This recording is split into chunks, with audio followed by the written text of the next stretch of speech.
Next up, we have two speakers who are here joining us as activists and experts on basic income, one of the policies that is most desperately needed, supported by Bernie Sanders, the few progressive members in Congress. The first is a recently former board member and leader in the Humanity First movement, which we were very happy to collaborate with on the Rally for a People's Stimulus. We were very glad to participate with them and other members of the Yang Gang in that campaign and in that effort to get Congress to support a people's stimulus. Unfortunately, we know how that turned out. Congress went on vacation while telling the rest of us to get back to work. It's a pleasure to introduce you now to Massey Branscomb with the Humanity First movement. Thanks, Nick. I just wanted to say it's a honor here, and it's really exciting to have been working with the People's Party. Been really proud of the courage, not just by the speaking today, but everything I've seen and been working with y'all. So without further ado, I want to say hi, I'm Massey, and I'd like to talk about what does it mean to be good. Not to be perfect, not what is bad or evil. What does it mean to be a good American, a good human? Can you be homeless, begging for change and scraps of food and still be good? Of course. I've seen a woman give her half-eaten sandwich to a man doing worse than she was, and that's pretty dang good in my book. Can you be a good person and a minimum wage fast food worker? Obviously. What about a mother who finally opens that restaurant her family has been pushing her to because the world needs to know what great bolognese tastes like? That is doing good.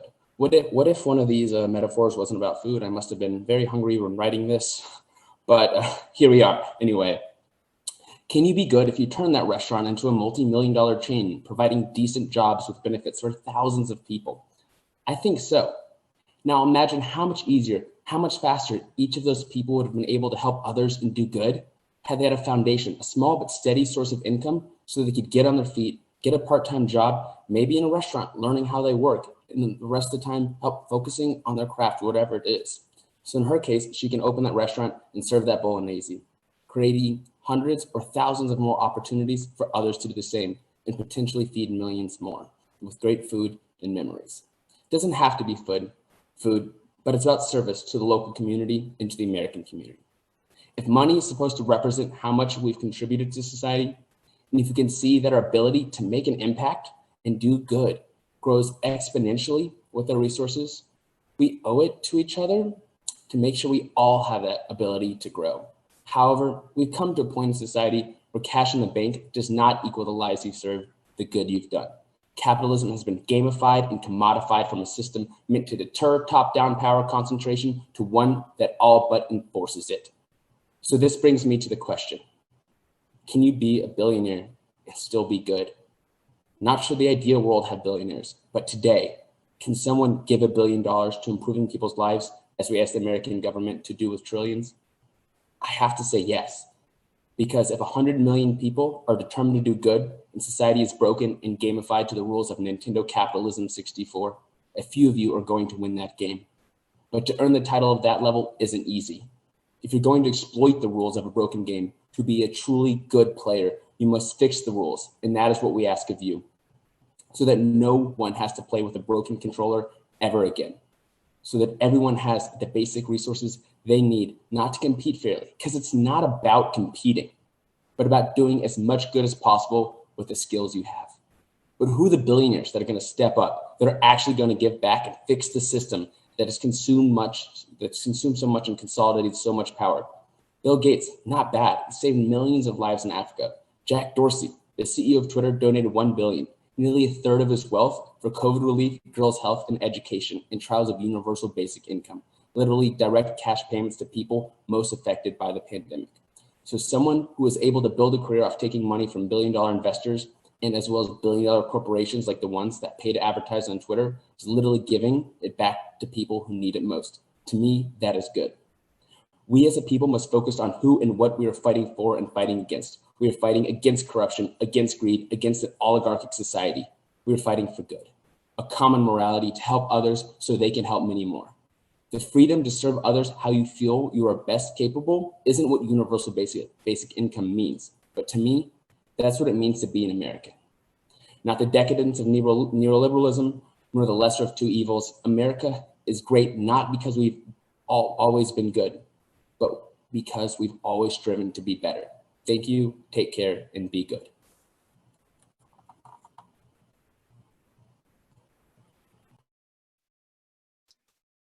Thank you, Massey.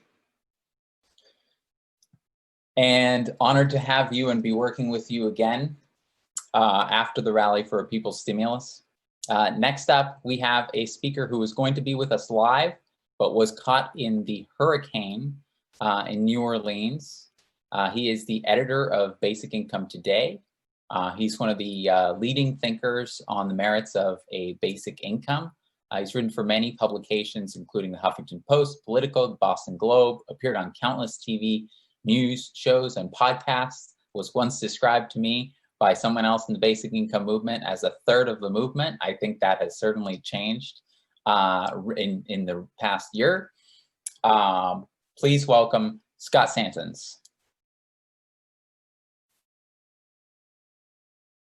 A Category 4 hurricane just swept through my state of Louisiana during a once-in-a-century pandemic. Extraordinary weather events are normal. 180,000 dead Americans and 1,000 more dying every day from coronavirus is normal. 1 million Americans newly applying for unemployment benefits every week is normal. Being killed by police as a black man is normal. Congressional gridlock is normal. The president eroding faith in our institutions is normal. What's become normal is not okay. None of this is okay. What we're doing in America isn't working. America is not working. It's time to draw a line. This far and no further. This line we shall not pass. The only way to really change direction is with truly systemic structural reforms. We have to look with new eyes at ancient festering problems. We can't just vote for different leaders. We have to change how we vote, and voting has to exist upon a foundation of fundamental human rights. We all have a right to life. That is a fundamental human right, but we've never truly recognized it. No one really has the right to life so long as someone else can withhold what's needed to live. Within a monetary system of private property, money is oxygen, so we all have an unconditional right to enough money to live. That is why I believe the most important structural change of all is an unconditional basic income floor, where every American would start every month above the poverty line and never fall below it. UBI is not solely an income boost equivalent to a simple raise, however.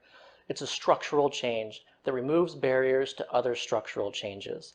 It's a foundational floor for everything else we need to do. It's the power to say no. It's the security to breathe freely. It's fuel for essential activism. UBI is still about money too, but too many people don't think through what that means. What does money buy? It buys time. It buys freedom from abuse. It buys access to the courts. It pays for disaster evacuations. It pays for grassroots campaigns. It affords volunteering. It supports entire communities. We need more than UBI. An unconditional right to life is not the ultimate goal of a just society. It is the prerequisite to a just society. UBI is the construction of a firm, anti-racist foundation of equity to support our humanity and free our imaginations and our potentials to achieve all that otherwise remains unachievable. Upon that foundation, we also need healthcare as a right. No one should ever be dependent on their jobs for life-sustaining income or life-saving medical care. The right to breathe is not an employee benefit. It is inalienable. We need Medicare for all, and we need basic income for all. No conditions, no means testing, no but what abouts. Survival, guaranteed for life, so that life can be about everything beyond survival instead of an endless pursuit of survival. But to accomplish and preserve these pillars of a just society, we also need a functioning government. We need to save, restore, and expand our democracy. We never should have allowed a two-party system. Duopoly is not democracy. To change this structure requires mass local activism. Every state is in charge of how they vote. Maine was the first to break free by adopting ranked choice voting. Alaska and Massachusetts may be next. Every state must follow in order to end the spoiler effect and move from plurality to majority voting. Gerrymandering must end too. Politicians must be prohibited from choosing their voters. At the very least, we need third-party fair redistricting, but even better, multi-member districts utilizing proportional representation. We also need publicly financed elections where every American is allotted an amount of funding to donate to political campaigns so that lobbyists are overpowered by the power of the people. We need so much more, but I consider these the most important that will make everything else possible, no matter how impossible it all feels right now. 2020 has been a year none of us will ever forget, but it also changed the world, and a changed world means an opportunity to remake it into something new, something that actually works for all of us, something that puts our humanity first. A better world is possible, but it's up to us to make it happen. It's up to us to build it. It's up to us to draw that line together and choose to recognize our mutual human rights through the further democratization of power and the decoupling of both survival income and healthcare from employment. To hell with the two-party system.